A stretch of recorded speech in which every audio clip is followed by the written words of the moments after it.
I want you to really pay attention to what just happened. A lot of times we're forced out of our comfort zone. A lot of times we know that we're supposed to take that next move. A lot of times we know that we're supposed to take that next step, but it's not until we're thrown into these circumstances. A lot of times I meet people, and a lot of times these people have the same similar type of story. When you have yourself aligned out there, when you know what it is that you want to do and you put yourself out there, eventually, if you don't make the move, the universe is going to give you a little extra bump and push and say, hey, man, you've been talking all this big shit like you want to get here. Here you go. It's time to prove yourself.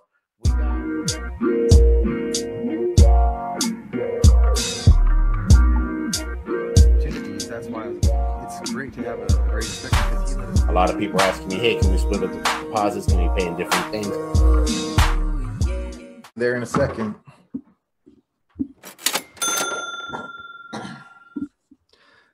We are live. What is up, Facebook? Happy Friday once again. Yo, what's up, everybody? Happy Friday. Let me get a taste. Let me get this drink fucking water right over here. Let's drink fucking water. Happy Friday, everybody. That sounds a whole lot better.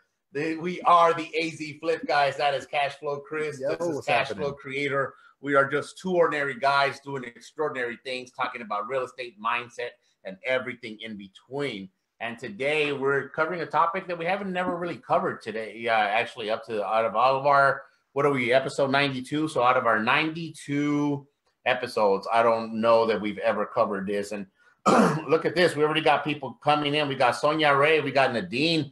We got Orlando. We got Armando. We got Richard all joining us here. We got Sonia Ray saying, what's up? What's up? We got David Plata giving us a wave over there. Nadine saying, hey, what's up, AZ Flip guys? What's hey, up? Guys, thank you for joining us. And let's give our condolences real quick to Orlando, man. His dog just died. He's had this dog for like 15 years, and that's rough, man. Oops. There we go. Feel you guys' pain. Feel you guys' pain. I didn't really have a dog like that. I've never really had a pet for a long time. I know how dog owners are, and I know Orlando personally, so I know how close he was to his dog. So condolences, man. I hope you feel better. And guys, with anything else here with the AZ Flip guys, as I said, we're just two ordinary guys doing extraordinary things. And we, just like anytime else, we're not selling anything. We're not pitching anything. We're just bringing you as much value as we possibly can. Now, Cashflow Chris has been moving into new builds here, and he's actually got a few under his belt. And one of the people that he's constantly talking about is our guest here today, Tucker, who's going to be sharing a lot of his expertise with new builds. But before we get into him, I want to make sure to let you guys know that if you guys are hearing us on a podcast, make sure that you download this episode. Make sure that you give us a 5-star review, and make sure that you share this information with your friends. If you go find us on iTunes, on Podbean, we are under Flipping Fridays. You can also look for AZ Flip guys. The actual podcast name is Flipping Fridays.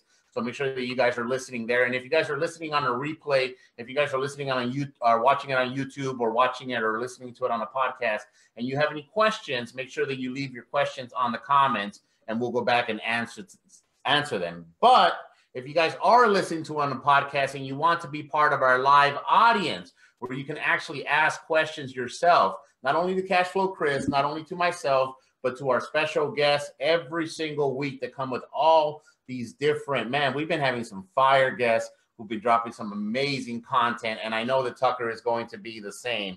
We got Richard over here saying he loves new builds. I love it. Feed me information and knowledge. Yeah, buddy. We got Chris Underwood saying, hey, guys. We got Nadine saying Chandler Martex is here with me this weekend. That's what I'm talking about. Orlando's appreciating the love. We got Johnny Sanchez.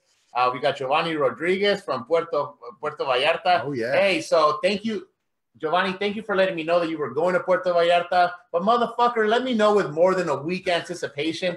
This motherfucker hits me up because I told him, dude, let me know next time you go to Puerto Vallarta. I'm going to try to see something up. He lets me know like a week and a half, man. Motherfucker. Hey, the nomadic hustler. You got to be ready to go, man. Exactly. So, as I said, we have our very special guest here. If you guys are watching this live, make sure that you share this on your page. Make sure that you comment. Make sure that you bring your questions. Yes. And please do me a favor, and don't do like it happens on every other show where you motherfuckers start bringing your questions last minute. Bring your fucking questions. So anyway, Tucker, why don't you introduce yourself for people that don't know who you are, for people that are not connected with you online? Why don't you let people know who you are and how you got started in real estate, and then we can get into the topic here in a bit. Sure. Well, my name's Tucker Merrihew. I'm from Portland, Oregon. I actually I got tied in with you guys because of the magic of podcasting, and I connected with Chris a few years back because he was actually a listener of my show, and we've been virtual online friends ever since. And we actually had him on my show as well. But I'm from Portland, born and raised. I took a little sabbatical to Colorado during my college years, but other than that, I've been Portland born and raised. And I started a company called TTM Development Company back in 2008, which was pretty much the epicenter of the real estate collapse. And prior to that, I was in the mortgage biz, but I saw an opportunity, and that opportunity has kind of changed as time's gone on, from renovating to new construction to development. And you were in the you were in the mortgage business back when, in 06? Yeah, I was hustling back when it was the dirty business. So we're talking 2002 to 2000. Well, I handed my company off in 2010 to my partner. So I was in it for a sustained amount of time, but it was just mortgage business from about 02 to, I don't know. I guess I bought some houses in between. So it was sprinkled in. Mainly mortgages from 02 to 06. And then 06 to 08 was like, well, do I really want to do this? And then 08 to now was nothing but the development game. So okay, perfect. That's kind what of was the switch there? Well, why'd you decide to go away from mortgages and dive into real estate? You know, well, there was one day in my office, it was August something, 2007, and we got like 15 phone calls from all the banks in town that we were hooked up with, and they all said that they were freezing our pipelines and they weren't going to fund our loans. And that then turned into the real estate collapse a few months later. But I still remember the day. We were in the same office, just two over, but I had different people here, different staff. And that was the start of it. It was August 2007. And then everything started to unwind, that next month and then on down the road. So that was the big thing, is that it just changed the landscape, man. I mean, you guys probably remember, you could get loans for anything back then. So you were doing a lot of subprime? Yeah, a fair bit. There was a guy in my office that did a ton for like developers. They were buying a lot of land with subprime loans because they could do it, no doc, 100%. They had decent credit, buy up land, partition it, and build it. And, they're basically paying less than hard money rate. It's basically like private money rates. It was pretty competitive looking back, right, compared to what you would raise money-wise now to do projects. So they were loving it. They were just doing subprime deal after subprime deal. And there was another guy in my office that did a lot of those for developers. Me, mainly, I was originating conforming stuff. I had a kind of a better, we'll call it credit clientele for the most part. I didn't work with a ton of developers back then. I just kind of became one. But yeah, end of 2007 happens, and shit starts to unwind. Things are just not coming in the way that they are. And obviously by this point, if you have been done it for that amount of years, I'm assuming that you had some type of success, which means that you were making some type of money. So you were used to a certain type of lifestyle at that point. Now you get a monkey wrench thrown in your fucking in your engine, and you have to figure shit out. So you decided to go into real estate at that point. Did you start wholesaling, or what was your first step into the real estate game? Let me take a step back, because I limped along into it. 03, I bought my first house that I lived in. It was kind of a house hack, right? That wasn't called house hacking back then, but it basically was a house hack.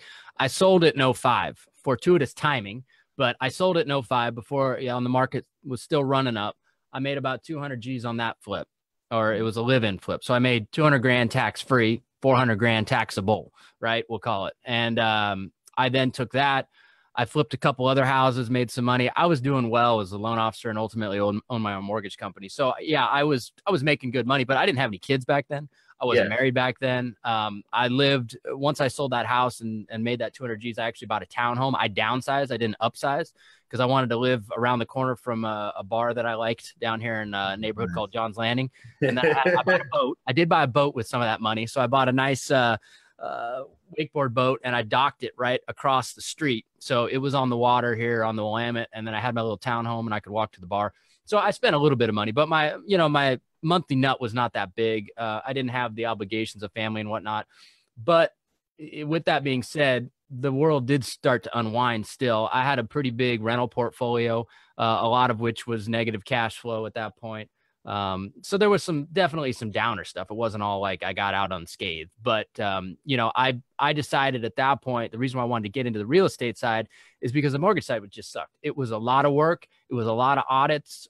It was a lot of people trying to put blame on a lot of people for why all this happened. And so the mortgage loan officer community was going through all kinds of scrutiny. People were getting all kinds of jail time. Because you were in that part of the business, you had noticed the opportunities that were available on the real estate side. Is that right? Yeah. I mean, I knew there was more opportunity on the real estate side the whole time. It was just about getting the cojones to make the jump, right? Because I had one business that was feeding me money every month. And so it was like, well, do I dump this business and go full time as a real estate, quote unquote, investor, right? Or do I keep limping this business along or bringing this business along and doing real estate on the side? Once the market turned in the real estate or the mortgage world collapsed, it was an easy decision to be like, you know what? Time to let it go, right? And just kind of turn the heading of the ship.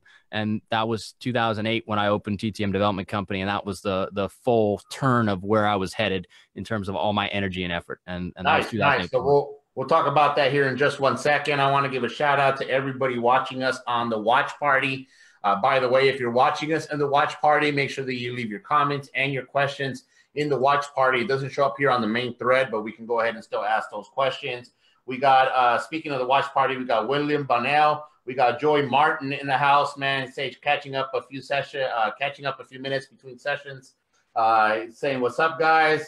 We got best time of my life, man. We got William is always having a great time. For you guys that don't know William Bonnell, he's just a crazy ass individual. But if you guys have any questions specifically regarding new builds, so we have a comment here, and just based on what you said you went from the mortgage company to, in 2008, you started a building company.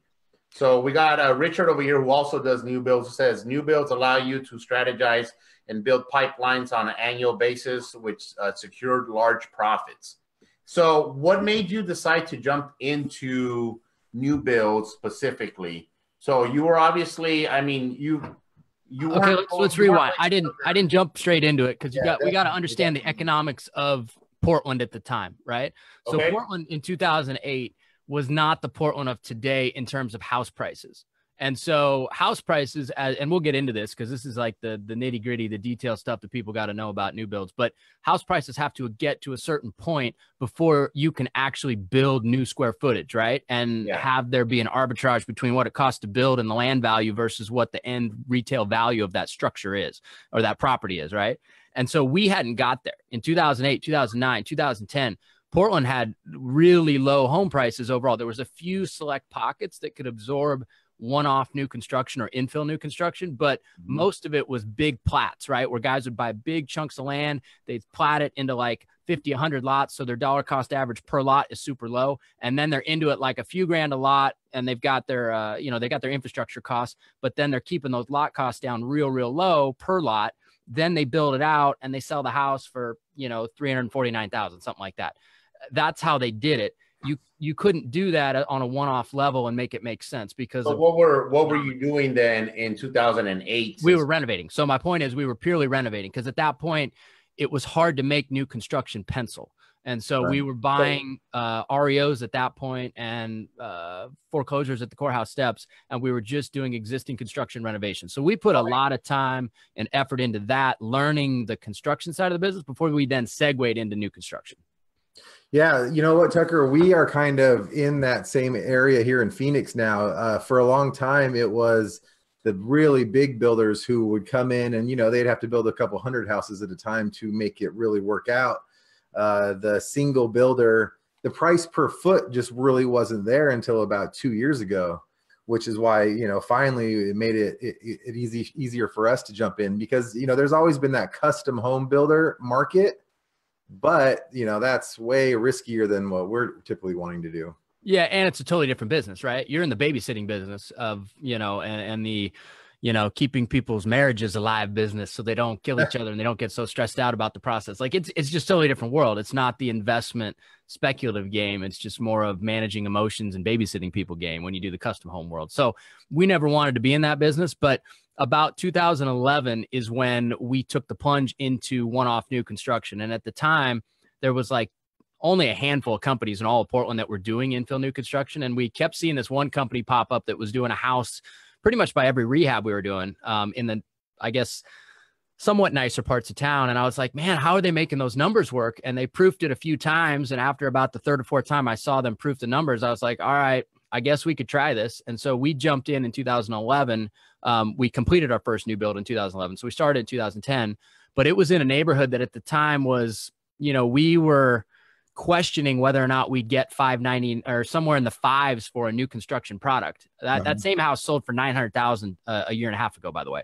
But that's how much it's changed, right? So the economics have changed a ton too. The areas in which you can do new construction have changed a ton. But so when you jumped in and you went from the mortgage company, you moved from the mortgage business, you moved into basically fixing and flipping. You were buying properties as REOs and then you were fixing them up, putting them on the market.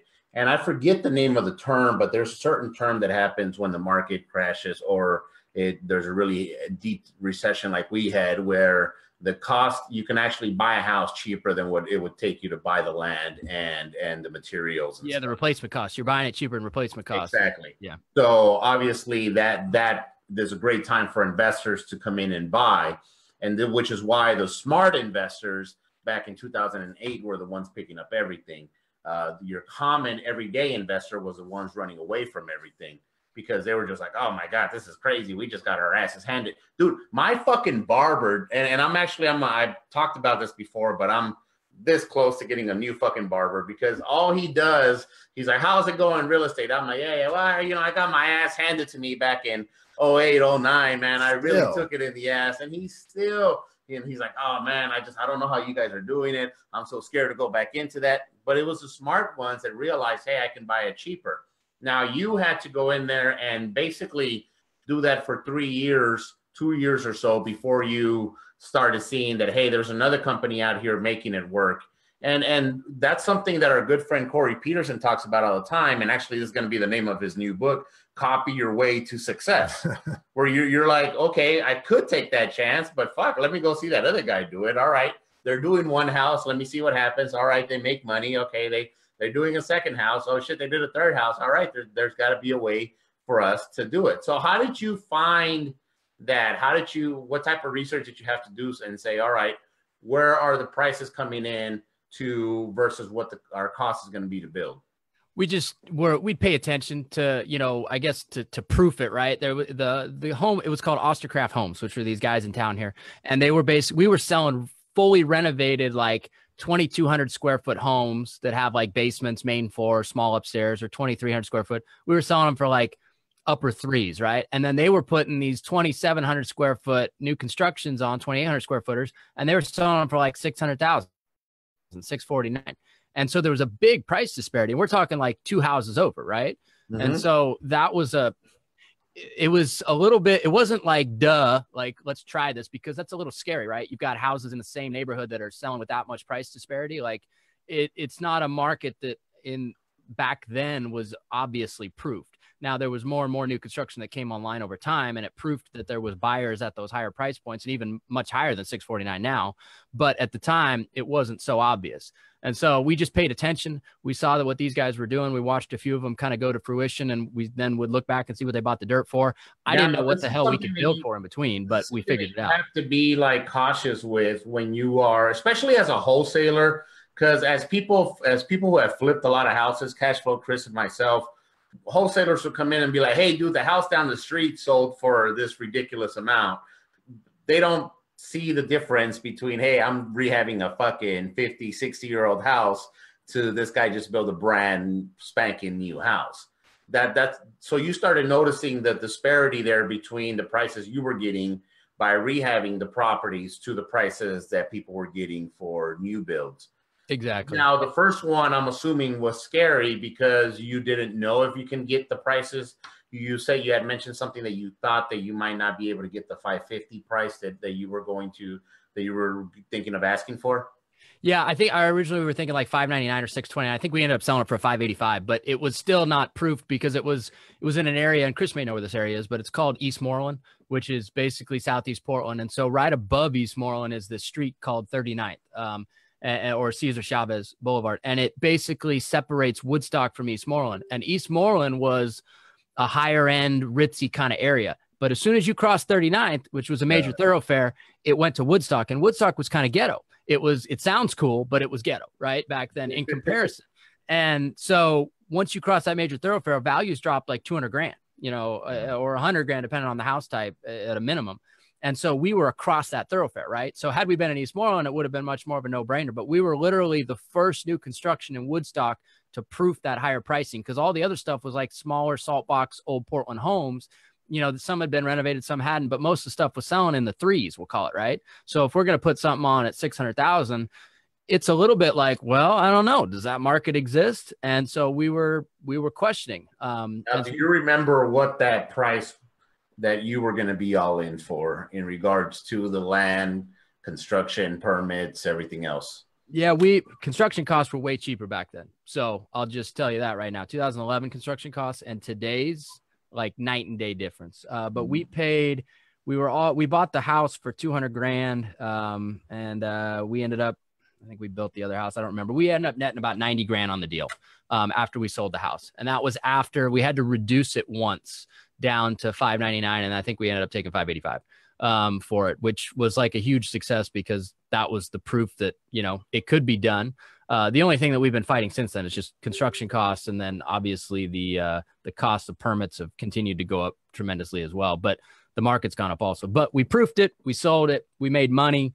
The thing that was scary about that one, though, is that we didn't buy it with the intent of having it be the new build, right? We bought it with the intent of renovating it. Problem is it had this thing called blue clay underneath the foundation. And so the foundation kind of rainbowed from the left side of the house to the right side. So you felt like you had vertigo when you walked in the house. And so originally we were just going to renovate it because the meat and potatoes price point for that Woodstock area was 300 grand ish, right? And we thought we could exit somewhere in the upper threes and that would sell. So you had bought it with the original intention to do your traditional flip, even though you were looking at eventually moving into new builds. This particular property, which happened to be your first new build, you didn't buy it with the intention of new build. Right. And that's something that I want to point out and make a point there to all of our audience members. I want you to really pay attention to what just happened. A lot of times we're forced out of our comfort zone. A lot of times we know that we're supposed to take that next move. A lot of times we know that we're supposed to take that next step, but it's not until we're thrown into these circumstances. A lot of times I meet people, because right now I said we're building cash flow, so we meet people that are buying and holding, whether it's be single families, notes, multifamilies, whatever. And a lot of times these people have the similar type of story where, I only got into it by accident. It was only because of this. Now, I had already thought about moving into this field at some point, but it just kind of happened, and it happened on accident. So when you have yourself aligned out there, when you know what it is that you want to do and you put yourself out there, eventually, if you don't make the move, the universe is going to give you a little extra bump and push and say, hey, man, you've been talking all this big shit like you want to get here. Here you go. It's time to prove yourself. We got Justin Baker saying, my boy Tucker here. We got Diego saying this is straight fire. Thank you, Diego. Justin just went full time, by the way. So congrats. Who's that? He just went full time as a real estate investor. Justin? Yep. Awesome, good. That's great. And that's great, because that's the thing, is we talk about it all the time. So many people say, I want to get into it. I want to do it. I know I want to do it.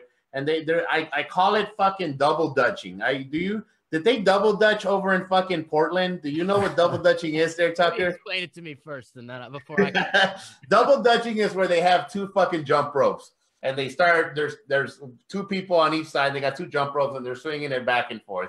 And people, when they're double dutching, they normally start kind of like teetering back and forth, like they're about to jump in. So you have to kind of get the timing right to jump in, obviously, because there's 2 fucking jump ropes going in at the same time. But once you start double dutching, then you can go back and forth.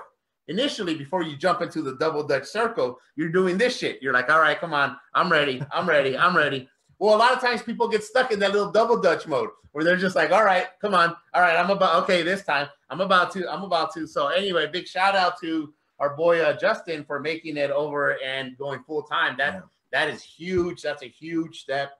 I will tell you, Justin, that it's not going to be fucking easy, but it will be worth it because if it was easy, everybody would be doing it. Right. So now, Tucker, when you finally jumped into that, man, I know you had a really solid foundation. Why don't we back up a little bit and let's talk about, I know you're a big systems guy.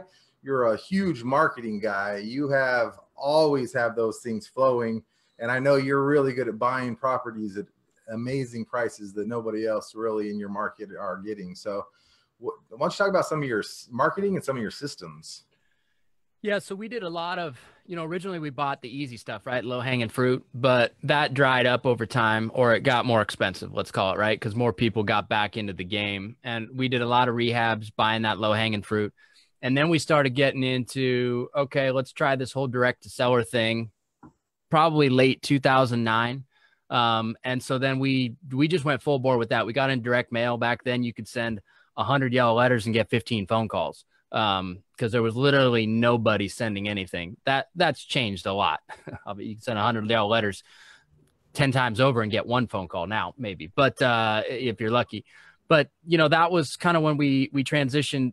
It was a transition within a transition, right? We transitioned from doing just renovations to new builds, but we also transitioned from just taking the low hanging fruit, which is REOs and courthouse step foreclosures, to going direct to seller. And so that transition had to come with, we had to staff up a little bit. We had to build out some more systems in terms of in the office here so that we can get mail out on a consistent basis. Cause that's really what we were doing, is we were just doing a lot of direct mail, but we were doing it very targeted. We were going after specific neighborhoods.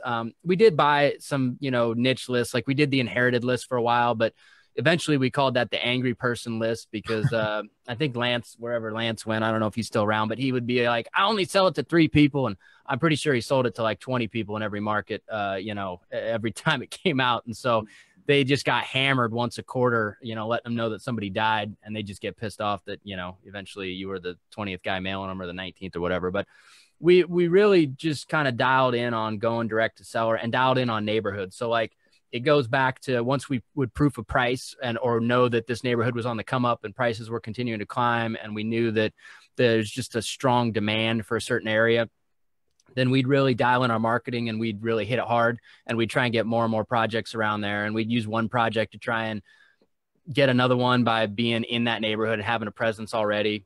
So we transitioned from just doing renovations to new builds, but we also transitioned from buying the easy stuff to going direct to seller and having those crazy appointments and meeting with wackadoos and sitting in their house talking about God knows what, trying to get deals. So that was kind of the transition within a transition. So you have to know the neighborhoods to know what they're going to be selling for and what you can get a new build for. Obviously, there's certain areas in your town where you're going to be, for what you buy the land and construction costs, you're just not going to be able to get that out. You get that from the people there. It's just going to be way too high for that particular neighborhood. So you have to know which neighborhoods you're getting into. You decided, hey man, these neighborhoods are the ones that we keep on targeting anyway. Let's find a way to continuously target these neighborhoods as opposed to targeting these general lists of buyers. Is that kind of what I heard? Yeah, exactly. We got, our marketing was based off geography versus filters or some form of, motivation that may be like outside motivation. People mail tax delinquent, people mail probates, people mail things like that. We just mailed visible distress in certain neighborhoods. Like that was our main targeting. And we picked the neighborhoods geographically by price point on whether or not they were essentially higher price point neighborhoods for the most part, so that we could either renovate or we could new build depending on how bad the house was. So how about dealing with the city? I know you're a big fan of the city of Portland and all of their rules and regulations. Yeah. Did you get, I know that they've risen in costs also, but was that a big issue when you decided to start your first new build? Were you kind of shocked by the cost of the permits and all that? I was, but they weren't nearly as expensive. They've ramped up a lot. Now just to give some people understanding, and Brian, just, like as you go farther east, right? Like there's the river and you go to the east side to make it real simple. The closer in you are, the higher the price, essentially. The farther away from the river you get, the lower prices are. And there's guys that have gone outside of even I-205 because I-205 runs east of the river, like 90 blocks ish, right? And so east of that, there's guys now building new construction. But for a long time, you had to be inside 52nd to make it work. And so now it keeps going out farther and farther and farther and farther, which means it's pushing prices up farther and farther out. And the farther you are out on that edge, the more risk I feel like you're taking because you're trying to proof these new price points in sketchier and sketchier areas. Because that's what happened. At least that's what happened here in Phoenix, Arizona, when the market crashed last time. It was just the outskirts. They were just kept on building new houses, and they just kept on getting bigger and bigger price points, and the appreciation was just going up until one day it wasn't. And everybody out there there was so many undeveloped lots that you saw. So people would buy these lots, they would flatten them out, they would cut them up, and then they were just there. Yeah. You saw that over and over and over here in the Phoenix market. So now, guys that are out that far doing it, we try not to be that guy because I feel like that's risky now, right? Because you're trying to proof price points late into a real estate cycle on the edge of. I tell people all the time, I'm a fucking investor. I'm not a gambler. Yeah. I'm not, don't give me this shit. Right now we moved into multifamily. A lot of times people try to sell you properties based on pro forma. Here's how much money you would make if everything else is going great. Everything is rented out at the prices. If your fucking expenses are the lowest. And I'm like, dude, don't give me that shit. Tell me what it's really doing right now. Because I'm not a gambler. I'm not going to go buy a property here and then build it up to hope to get these type of rents. And the same thing that you're saying, like you're not going to go buy a piece of land on the outskirts and put it out there and hope that you get that price, hope that you sell it before the market starts cooling off a bit.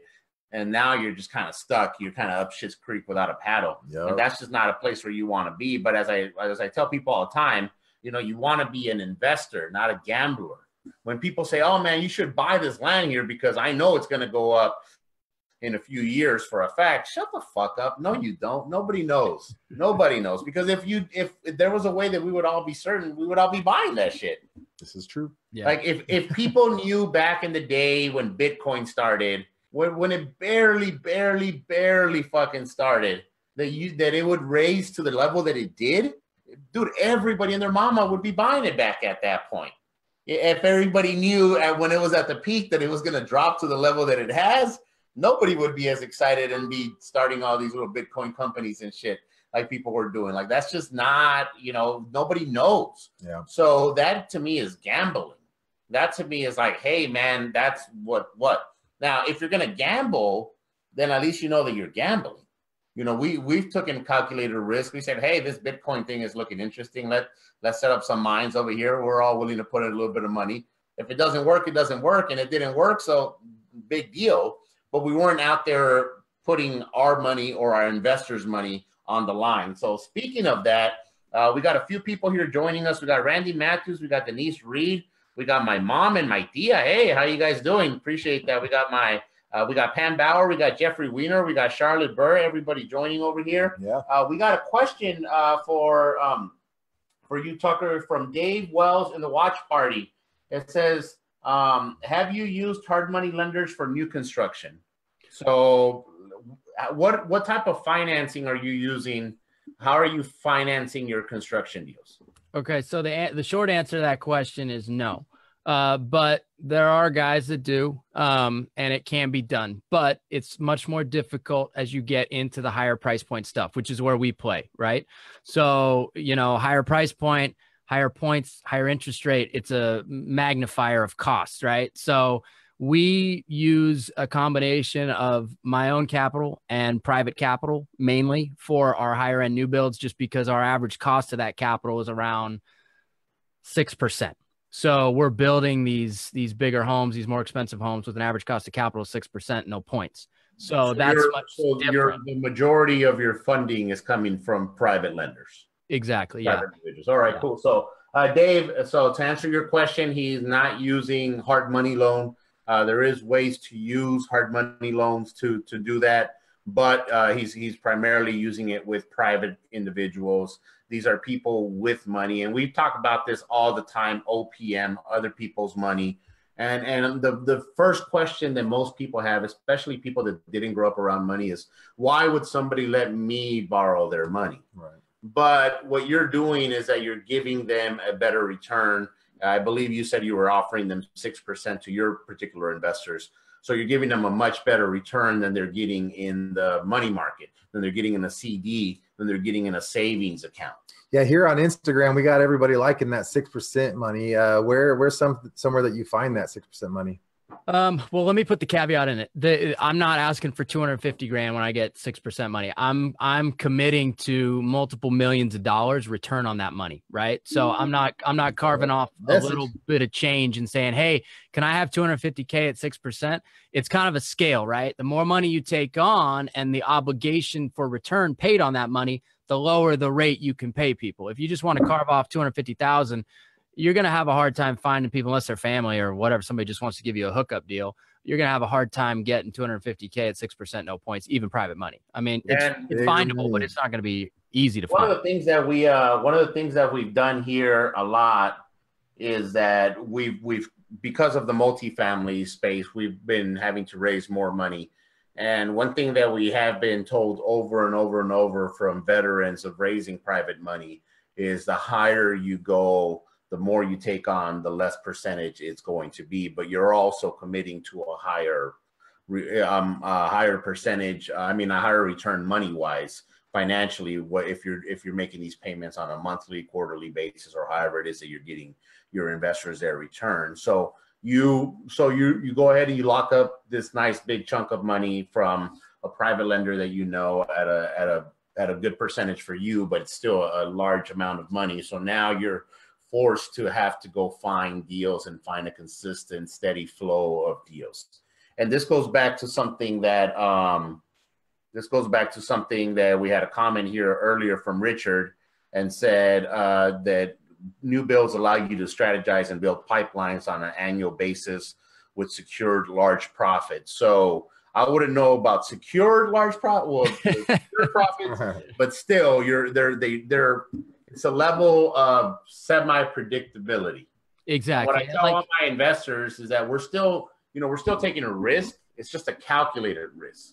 So you can't guarantee anything. However, you have an idea of where the trend is going. You have an idea as to what you should be, what's your in and out strategy. So you're obviously, for you to be able to lock in millions of dollars and you have to go do these projects over here, you now committed yourself to saying, hey, man, I need to put all this money to work. In order for that to happen, you have to have a pipeline of deals coming in and going. So what does that look like for you right now? How many new builds are you currently taking on at one time? I know that the higher end stuff takes a lot longer. It's a whole different clientele than your 250K buyers. So yeah. How many projects are you currently taking on, and what is that looking like for you? We've got, 4 new builds going right now, and that's it. The rest is we're doing renovations. So I kind of look at new builds as like it's longer money, and our renovations is our quicker turn, right? And so the longer money that we're doing right now with new builds, we're doing some really high-end stuff for Portland. So I'm mitigating our risk a little bit right now and doing some quicker turn flip stuff as well to kind of help pay for some of that capital, of course, in the interim, but also hedge our risk a little bit. Because we've got one new build we're doing that we'll probably exit at 3 million, maybe 3 million plus for Portland, which is a high dollar figure for here. So, there's risk associated with that. I know you don't like to be a gambler, but, I'm gambling a little bit on what the end value of that home is, because it's in one of those price points where it's like literally who's in the market buying at that point in time and what's the feel of the property when it's done. Those are the two big things that dictate how much somebody pays over a certain point, right? And that over a certain point is probably $2 million. It could sell for 2.6. It could sell for 3.2. I don't know. That's why I personally never got into the higher end flips. Yeah. 2.6 in Portland is a lot different than 2.6 in Phoenix. There's a lot more buyers. They're a lot more comfortable with that price point. Hey, Tucker, I'm going to share some of your projects here, screen share. I'd love to get into some of this and show the people the kind of quality you have. But why don't you talk about what kind of money is involved? So if you're all in at if you're selling at 2.6, what are your all-in costs? That one probably about $2 million and some change. So, fortunately that one, even if 2.6 is where we exit, it's still a win, right? If we exit at 3.2, it's a great project. So that's why we're doing it. There's a little bit of risk hedging there because it's just our nuclear option, as I call it, which is our bottom line, bottom, sell it in a weak price, is like, it's still a successful number. So we try not to engage in projects where that nuclear option puts us obviously in the red, but it also doesn't make us very much money or return, right? Because you don't want to go through that process. It's a long process. I mean, we got to deal with the city, permitting, inspectors, like it's a pain in the ass. And so going through that to not make a sufficient amount of money, it's a big letdown at the end of the day if that happens. So we try not to take on stuff where that nuclear option number doesn't make us a good amount of money. Yeah, we might make more and that'd be great. But if we don't, nuclear option is like worst case scenario. Yeah, exactly. That's my lingo for it. Yeah. And guys, this is what I always tell you. Always look at the situation, look at worst case scenario, not to be a negative Nancy, but just to say, hey, if everything doesn't go the way that I plan it, what's the most conservative way that I can look at? If I'm okay with that, then we can move forward. Because if things don't work out, like I've talked about this many, many times, all my investors have all made a good return. And even the ones that didn't go as planned, that we didn't make as much money as we thought we were going to make, still made a good return. I don't think I had any private investors, and obviously I was taking on much smaller chunks at a time, but I didn't have any private investors that were making less than 10% annualized on their money, even on my shittiest fucking deals. Because I always looked into that with, as you said, worst case scenario. What did you call it? The nuclear? My nuclear option, right? Nuclear option. Just blow that shit up, right? Just blow it up. Get it going. Yeah. Dave here at the watch party was asking, do you do more than one house at a time? So right now you're building 4 houses at a time. We got Tyler Moore saying what's up. And guys, if you have any more questions, make sure that you put it on. I know I got a watch party. Chris got a watch party going on, or you can put it on the thread over here. Tell us about this one, man. What property was this? Yeah, that's a nice looking property. Yeah, that was one of 2 we sold. We made about $500,000 on that one. So that was basically a bigger chunk of land that had 3 houses on it. It was a full acre. And what we did is we basically went through the redevelopment process. So those 3 houses were built way back in the day when you could just slap stuff up. So it was kind of a non-conformity. You can't put 3 houses on one lot now. This is in Lake Oswego. And we basically cleared the lot. We went through the partition process. We created 2 lots we could build 2 new houses, got rid of the 3 little shit boxes that were there. This was the back lot. We finished this one first and sold it in like a day at 1.6 million. And then we eventually ended up selling the front house as well for 1.5. So this was a really successful project.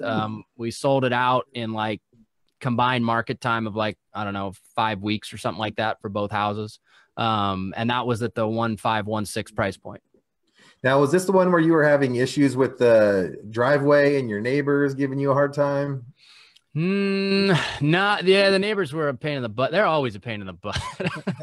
Who wouldn't want this beautiful house next to them? I don't get it. People just, so we had to, on this house, just kind of to further dive into the pain in the butt part of dealing with the city, is we literally had to flip the house plans. We had to mirror them because we had to change where that access road is. So if you show the picture where you can see the overhead view or where the driveway is, we basically had to, in the 11th hour, we had to change both house plans and mirror them and flip where that road is. So the road originally came in on the other side, but the city wanted us to save 2 trees at the front lot.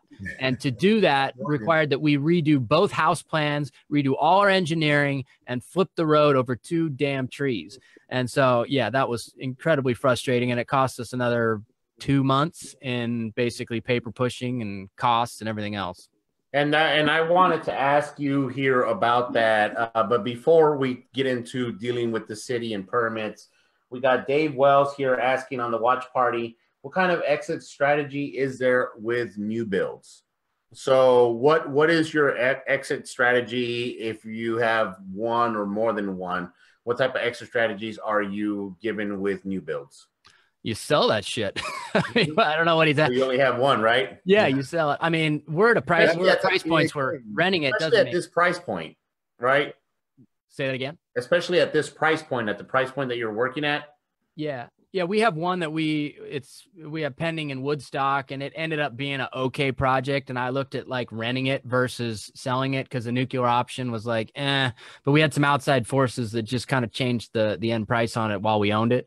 But so where the fuck did you get that nuclear option shit? I just made it up. I pulled it out of my ass.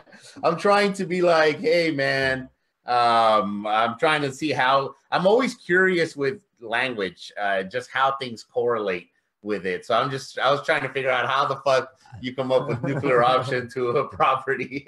And I have some strange euphemisms, that I pull out every now and again. Guys, bring your questions. Whether you're watching us live here on Facebook, on Instagram, or if you're watching us on a replay, always leave those questions. We always go back and answer all the questions. Guys, and if you are checking us out on a podcast, or first of all, if you guys are watching us live and you want to download these episodes so you can listen to it on your headphones while you're at the gym, going out, whatever stuff you want to do, you can find us on iTunes. You can find us on Podbeam under Flipping Fridays. I believe this is episode 92. We had Sonia here asking what we were going to be doing for episode 100. Are we doing anything special? And I'm glad that you asked, because what we're doing, and let me post this here, but we are actually going to be doing a live Flipping Friday show from Kingdom Connect. For you guys that don't know, Kingdom Real Estate is a group that Chris and myself recently joined. We joined in as mentors, as teachers, and it's just an awesome group where people learn from all different levels. They all coincide. It's more of a family culture type thing than anything that I've ever been to.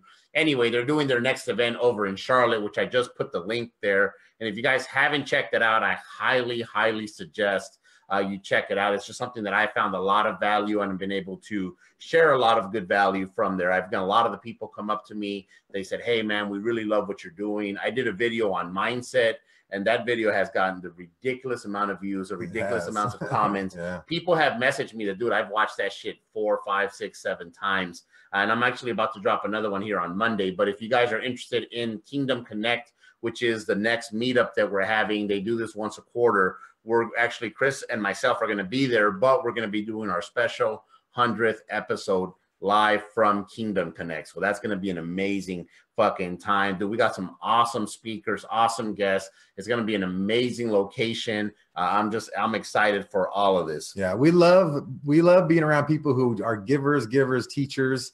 And Tucker, man, that's one of the reasons I really resonated to you, man, because when you guys are looking us up on iTunes, definitely look up the Real Dealz Podcast. You put out so much quality content, man. Like 5 years, long time, man. 5 years? Yeah, we're going on 5 years. And I know that ties directly into, you have your own education, you have your own group of your own tribe of guys, right? I do. Our Deal Finders Academy, our DFA, Justin Baker, who commented, he's in it. A whole bunch of guys. It's been a real cool experience for me, sort of like you guys being a part of Kingdom Connect. You get to be around people that want to do this business full time, or are doing this business full time, that are great people. It's just it's a cool experience to have that type of community. So it is. It's a great thing, and and I put this out there for me and my personality and the way that I do business. Kingdom Connect was something that just resonated with me. They don't pay me to say this shit. They don't give me any fucking thing. I fly out there on my own dime because I find it that valuable. nonetheless, whether you go to there, whether you check out Tucker's thing, and can we put his information on like his website? Here for sure, yeah. On the comments, we'll put him in the show notes, and then we'll also put him here on the live comments as well. Exactly. So then you can check it out. But guys and girls, find yourself a local community or an online community of people that you can plug into. Birds of a feather flock together. True. I mean, this is as basic as it fucking gets. This is why my ass paid $1,000. A, it went to a good cause, but B, it allowed me access to this room. Then I booked a fucking, I booked a $200 a night hotel. And you know how much my fucking cheap ass hates fucking paying $200 a room for a fucking hotel. But it was the hotel where the event was going to be at. You know, my flight was last minute, so that was not fucking cheap. And everything else that was associated with it, just to be in a room of 15 other high level individuals, because birds of a feather flock together. And if you guys are brand new and you guys are looking a way to shorten up that curve, you know, getting information, checking out the Flipping Fridays podcast, checking out Tucker's podcast, checking out other information, that's good. But you know what's even better? When you associate and you hang around the people that you want to be like. And I'm sure in your group there's different levels of experience there, from you to other people there that are brand new to everywhere in between, and everybody's got their own kind of lane. So if somebody comes in and joins your group, they have many different avenues to plug into where they can get help, right? Yeah, a bunch of different asset types. I mean, you know, I'm doing a lot of new build stuff. Good buddy of mine, Artem, down in the Hollywood area, he's doing like multi-million-dollar ground up multifamily new construction and mixed use stuff, where like, I mean, he makes me look like I should be on food stamps, like with the amount of money that he makes tax free. So I mean, there's just there's a variance, a big variety. Oh, you just said tax free. You just said by all the money he makes tax free. What do you mean by that? I mean, when you same way you guys make money tax free, probably, at least to some extent anyway. If it depends on how good of a deal you get. But if you buy multifamily, right, and you add value to it, you get a new appraised value, you pull back the money out of it that you put into it, and then you take your tax-free money over the top of that. If there's extra equity there, you want to take it. If not, you leave it in, you take the cash flow, however you want to do it. You leave it in, take the cash flow, then you get the depreciation to offset it as much as you can and whatever other income you got. But for him, when their numbers are so huge out there in Hollywood that they build this stuff from the ground up, and then they get these new appraisals on the finished product after they get it stabilized and rented. And it's like millions and millions of dollars. And they're able to create these huge spreads between what they're all in and what it's worth. And they can just grab a couple $1 million off the top, tax free. Right. And then it's and guys, services, the way that they can do that, that they can do that is because it's a loan. Yes. Okay. So you're not taking out proceeds from the property. That's just part of the loan. You just happen to get the deal at such a good price, and you elevate it at such a big price that they're only going to give you, and we're doing this shit over in Arkansas. So we bought this property at this price. We've almost, not exactly, but almost doubled the value of the property. So when we go and refinance, even though they're only going to refinance 80% of what the property's worth at the new value, it's still this much higher than what we bought it for initially. This spread right here, we're going to be able to take tax-free because it's a fucking loan. Love it. Oh, my God. Yes. That's why I love real estate, because there's just so many avenues. Sonia here is saying, doesn't Tucker have a Driving for Dollars app too? I do. We built the Driving for Dollars app. It's trademarked. It's in the iTunes store. It's in the Google Play Store, and we use it every week in our own business. That's part of our marketing too. Like going back to the geographic marketing, we target specific neighborhoods, specific areas. So we built this piece of technology that we use internally every week, but it's also available to everybody else out there. Hey Tucker, do you still use the machine that writes your letters for you? Every day. Hey, so he's got this, but you guys got to go check it out. He's got this machine that you put a pin in it, and it writes letters in cursive.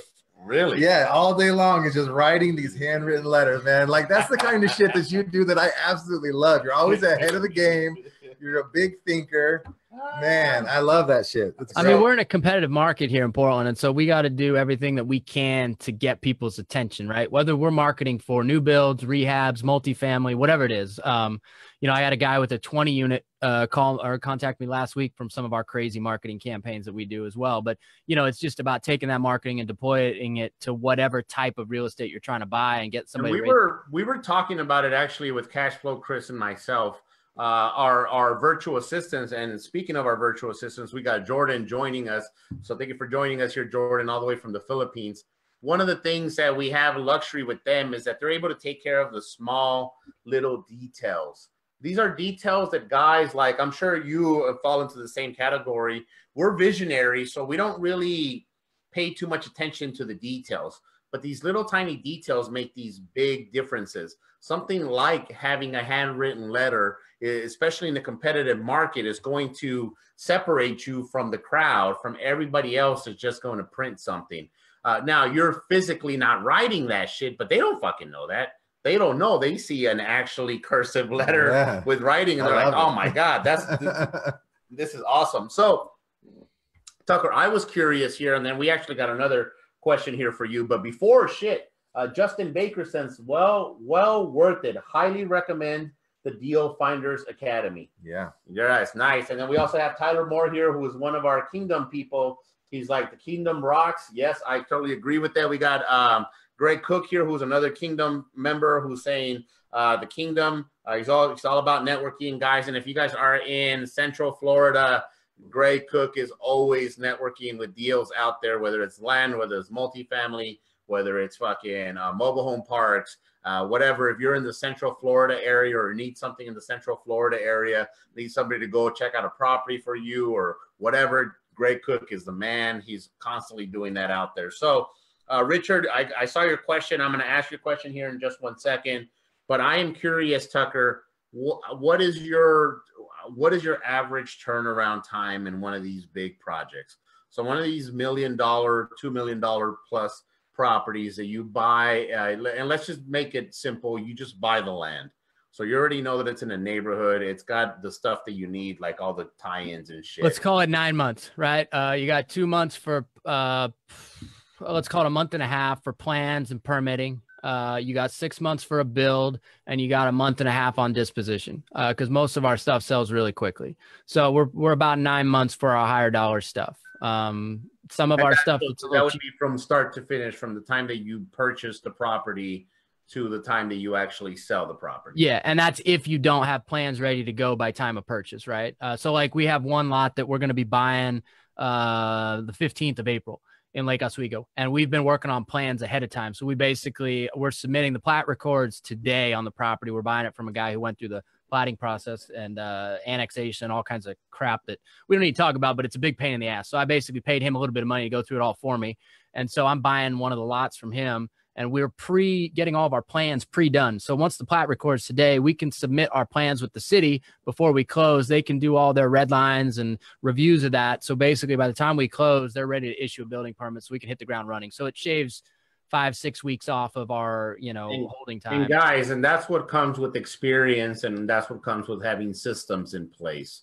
When we, I said we moved into multifamily, and we talked to some guy who had been doing property management for a very long time, and he was talking about how he was prepping his tenants that were going to move out. So if he found out that anybody was moving out, he would send the maintenance people in there to do whatever they can do while the people were still living there, and to get everything ready. So literally the day that they moved out, they had already had it set up. They knew that it was going to take them a day or two at most to get these properties turned, to get the next tenant in place. And that's something that you have done with the new build stuff. We got Tyler Moore in the watch party asking, what kind of machine is that handwrites your letters?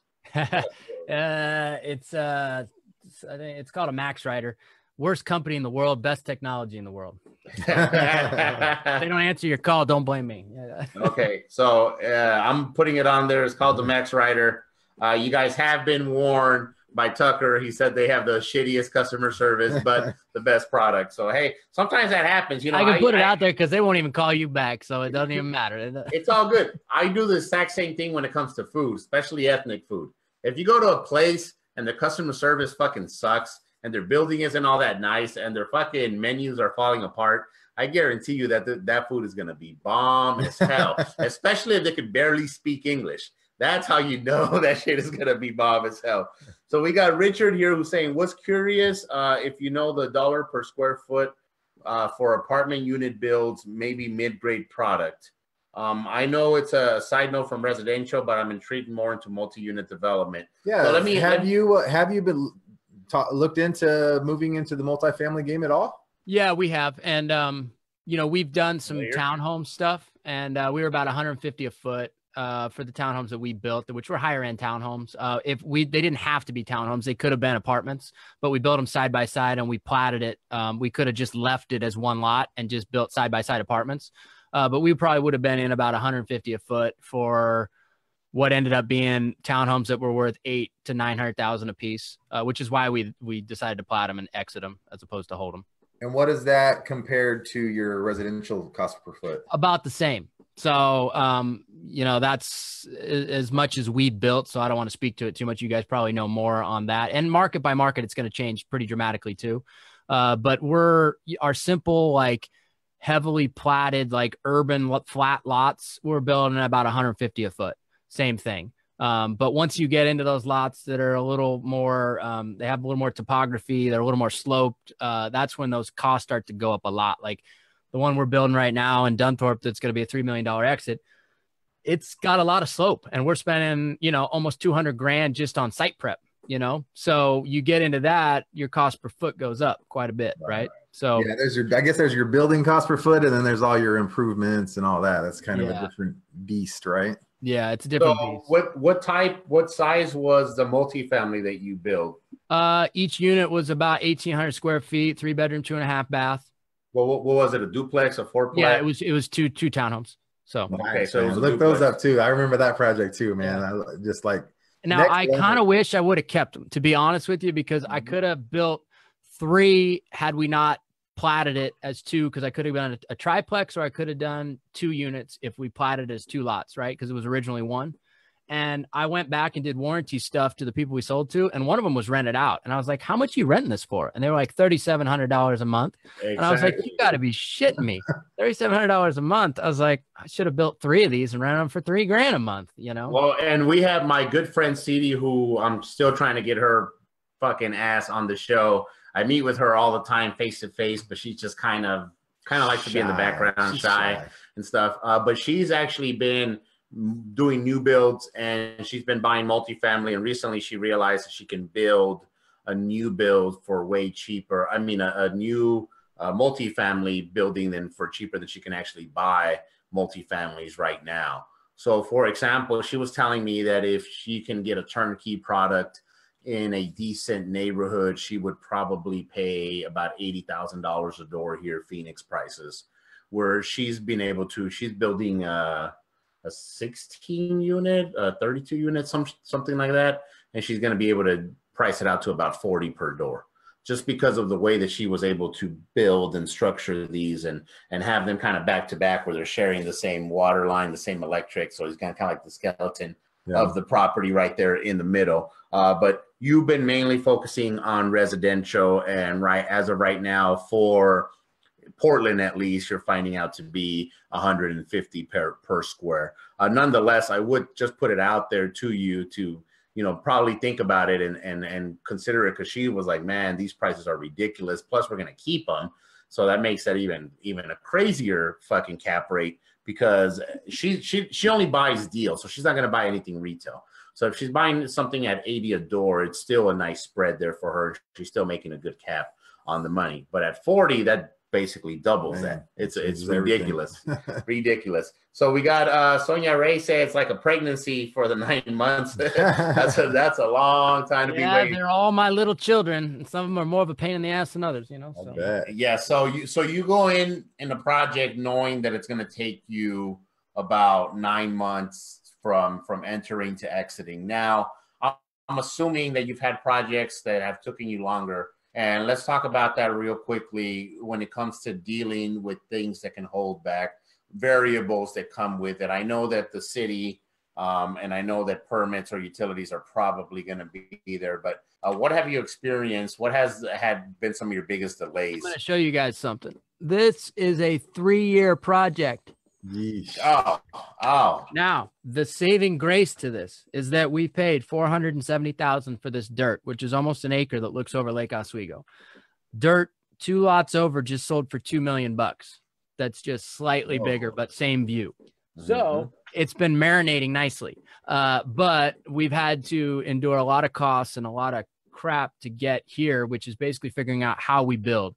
And the challenge there is when you're in view territory, you've got geotechnical work that's got to get done on lots before you can build on them. And so this was a historic slide zone, and this historic slide zone is not active, but the city wanted to have that be proofed before we could actually build on it. So we've had an inclinometer in the ground for long enough now to proof it. And so we're now finally able to come into or get a report put together. I'm gonna need you to take this shit back a little bit. Okay, we'll take it back. I now have a PhD. Not everybody lives in fucking Portland. Not everybody has been doing new builds for like fucking 10, 11 years. And you're saying all this shit that I could barely fucking understand you. So you can listen to the replay, right? We're gonna go back here. Inclinometer.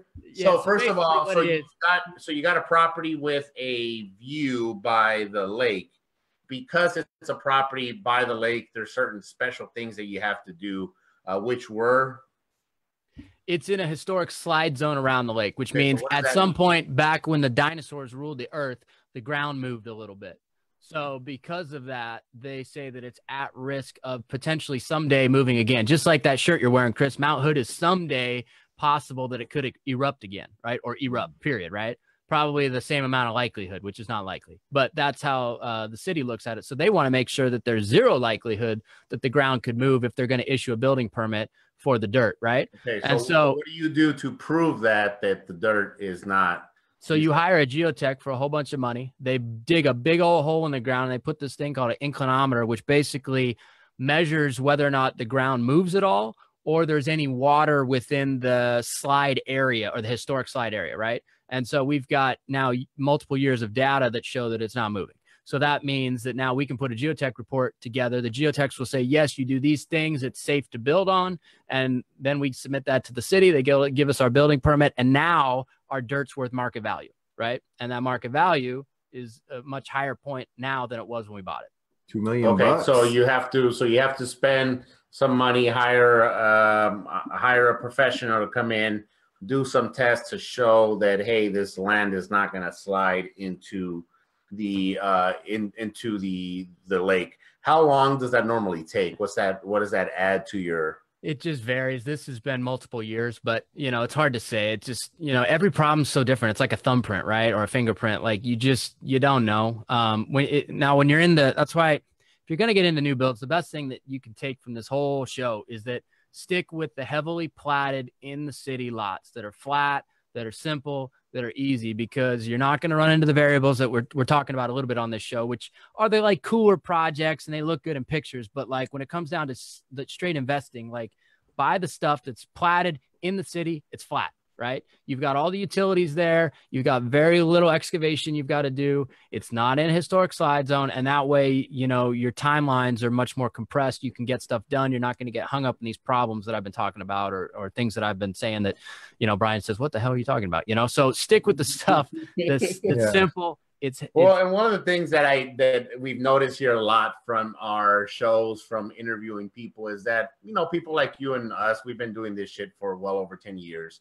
And we're just used to talking this way. This is just stuff that we say all the time, and we don't even realize that most people have no idea what the fuck we're talking about.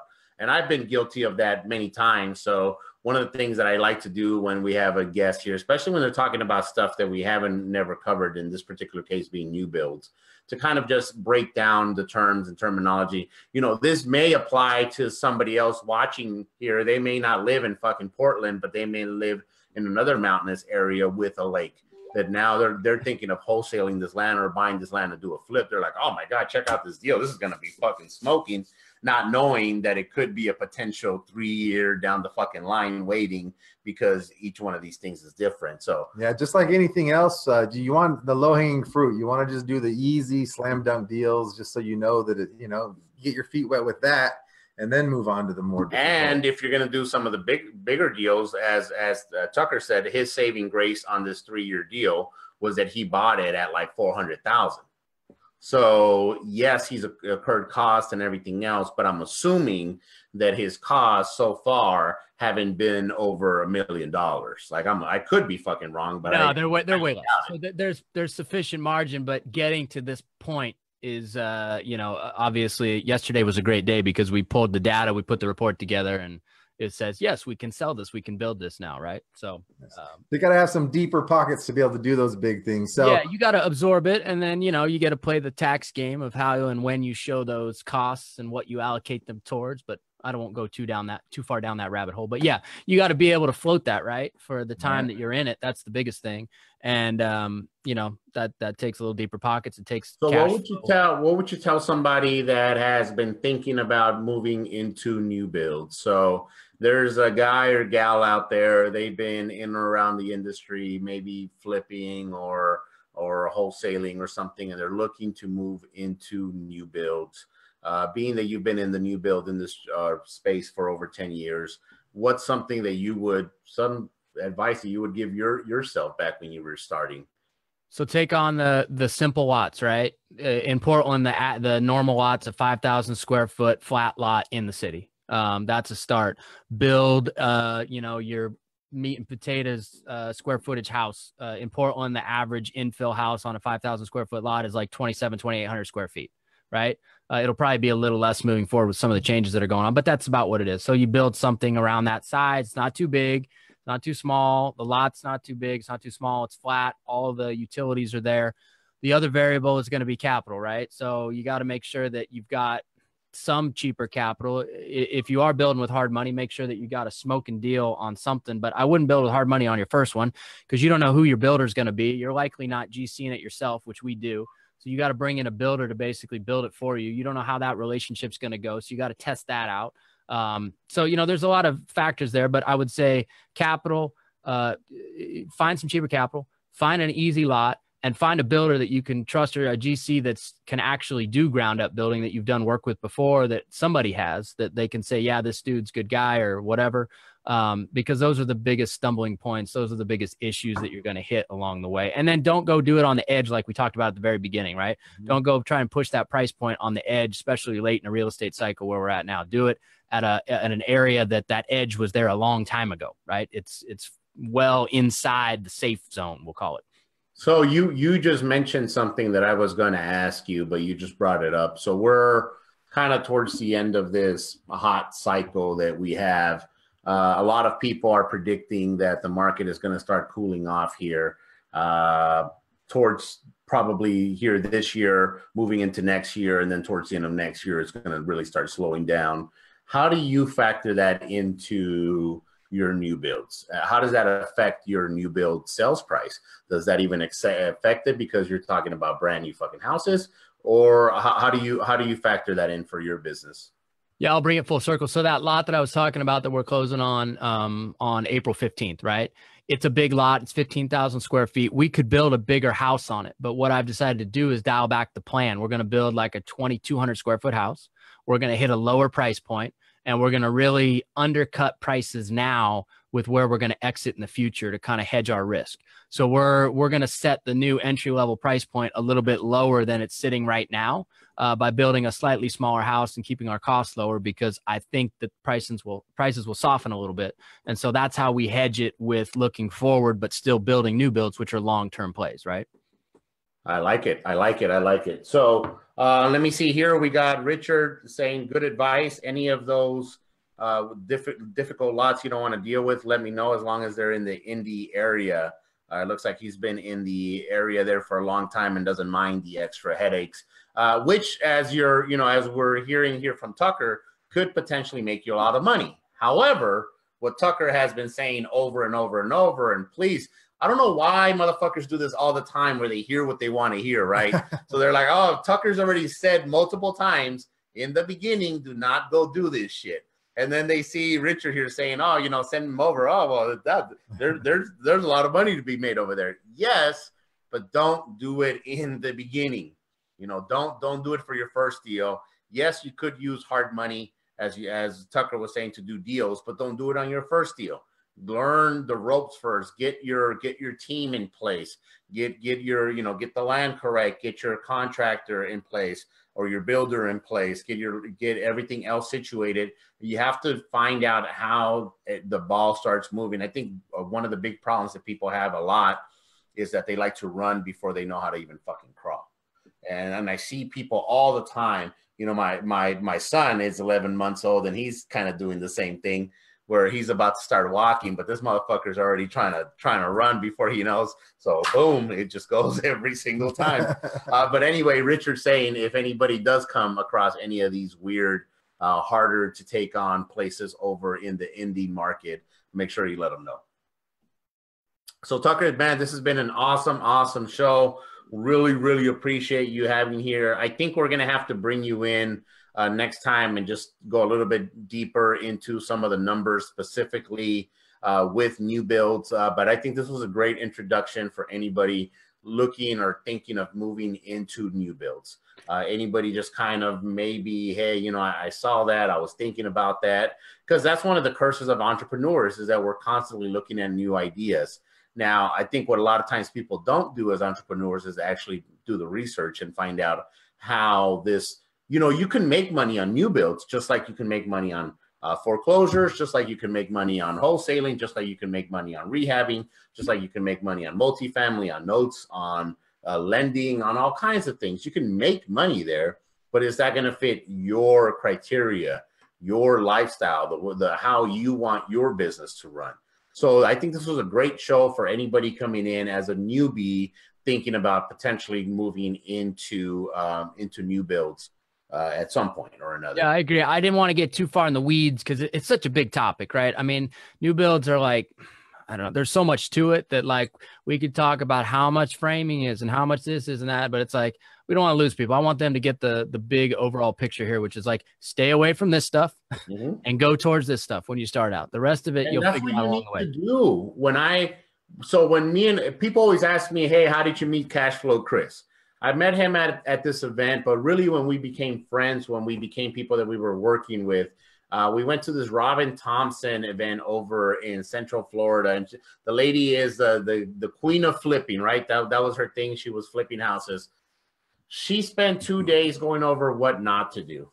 Didn't really go into all the little details.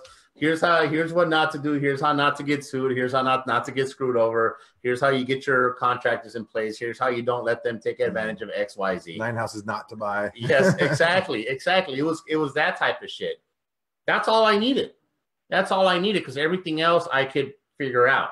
And because I had a list of, hey, these are the things that you need to be careful with, especially in the beginning, those were things that allowed me to not lose money on the flips that I did for any of my investors. So that's a great thing here. We got Greg Cook once again reminding us to add him for networking purposes.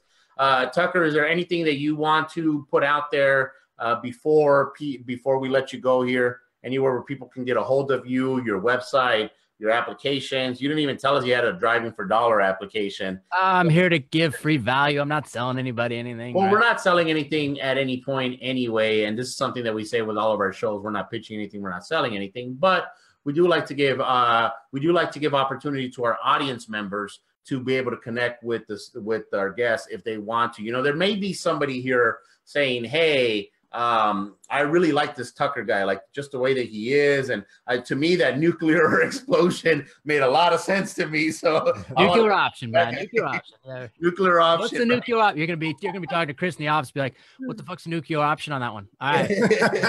Exactly. Somebody might have resonated with that. Somebody might have been like, hey, shit, I'm driving for dollars. I didn't even know there was an app. Yeah. So anyway, whatever you have available, let us know, because like I said, we're obviously not pitching anything, but we're just giving you the opportunity to let somebody else know, because there's always people in the audience. And a lot of times people that are watching the replays, watching us on YouTube or watching or hearing us on a podcast that really say, hey man, I would have liked a little bit more information to dig deeper. So if anybody wants to dig deeper, if anybody wants to get a hold of you, let's start there. Where do people get a hold of you? For sure. Well, first of all, I appreciate you guys having me on the show.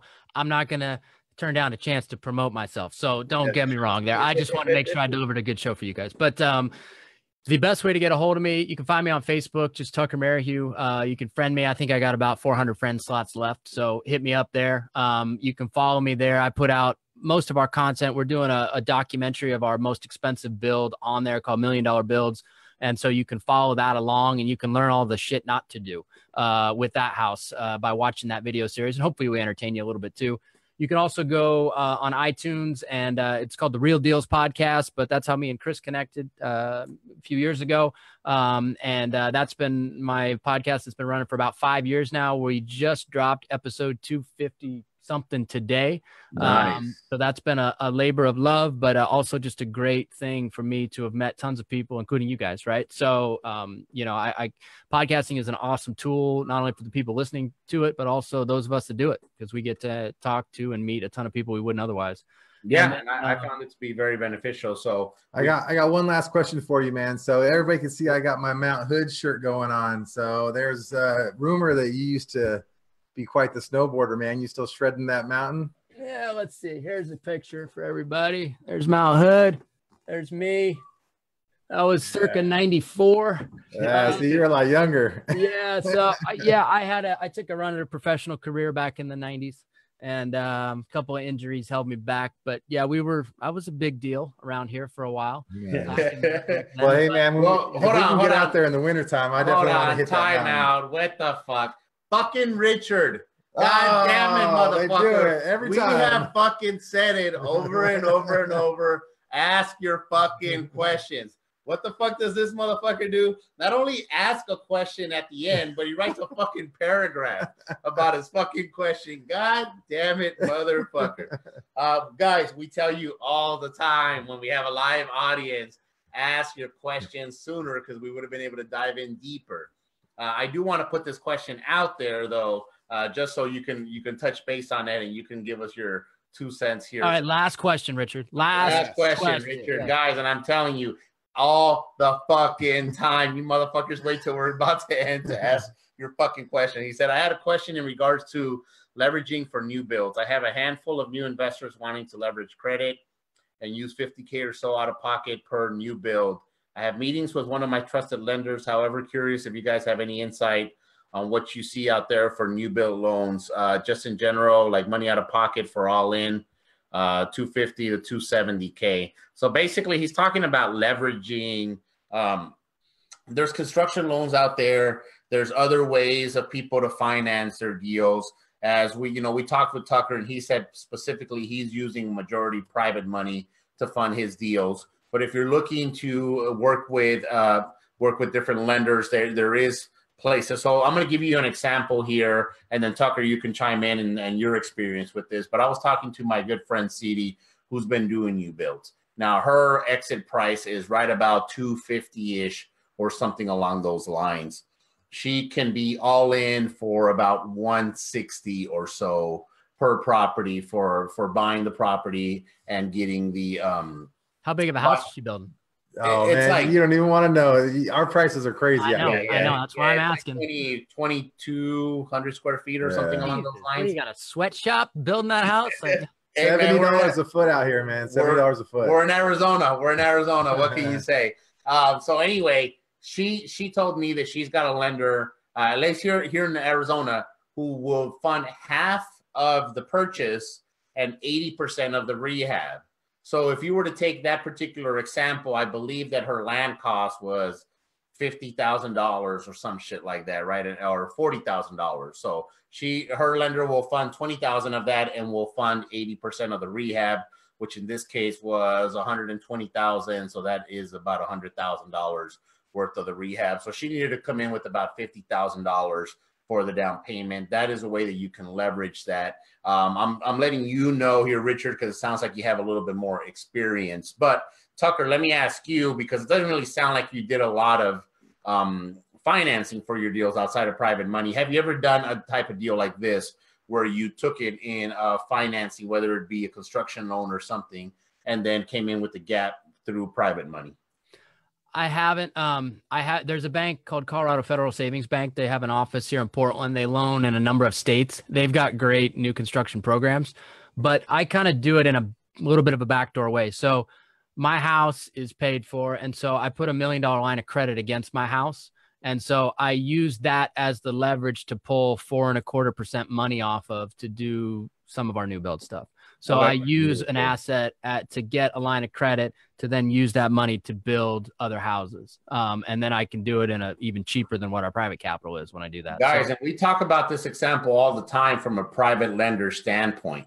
You know, he just mentioned that he can get 4% money or around it. Let's call it 5% money just to make numbers easy. And we've talked about how people are using, whether it be home equity lines of credit, whether it be borrowing against different stock options that they have, whether it be pulling out money from these low interest credit card companies that give you X amount of money at a low interest or interest free for the first 12 months or whatever, to be able to learn to use that money to turn around and lend it to somebody like us doing something.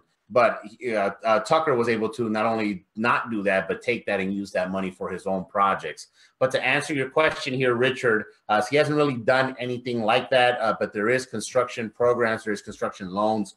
Based on the numbers that you're saying here, if you're looking for your 50K lot purchase, 220K to build, and the property is going to exit at 350 to 399, that 350 price, that's a little scary for me, so I would make sure that it's closer to the 399. Yeah, I would too. However, and we would have to take on more bank financing if we were more of a volume builder, because we would have to, and that's usually as builders do more and more volume, they do employ more bank financing. So if we wanted to do 10 homes at a time, instead of carrying all that private capital, we would definitely, take that bank option. But we're a little bit of a boutique shop in that regard. We're not a massive builder. We just build high margin stuff and nice stuff, and that's our niche. So. Nice. So anyway, Richard, I appreciate your question. Still kiss my ass for putting it in the last fucking minute because we done told you about that. Either way, though, Tucker was nice enough to answer that question here for you guys. So Tucker, you people can find you. We have your page here. We have your app. What is your Instagram handle if people want to follow you there? At the Real Dealz Podcast and at Tucker Merrihew. So perfect. Yeah. And then I mentioned, so you mentioned the group that you have, which is what did he call it? The DFA, the Deal Finders Academy. Deal Finders Academy. Yep, DFA, Deal Finders Academy. Yep. You have your app for Driving for Dollars. Is there anything else that you have out there valuable that anybody in the industry might be interested in looking at? If anybody's in the Oregon, Washington market, we have a local show too called the Portland Real Estate Podcast.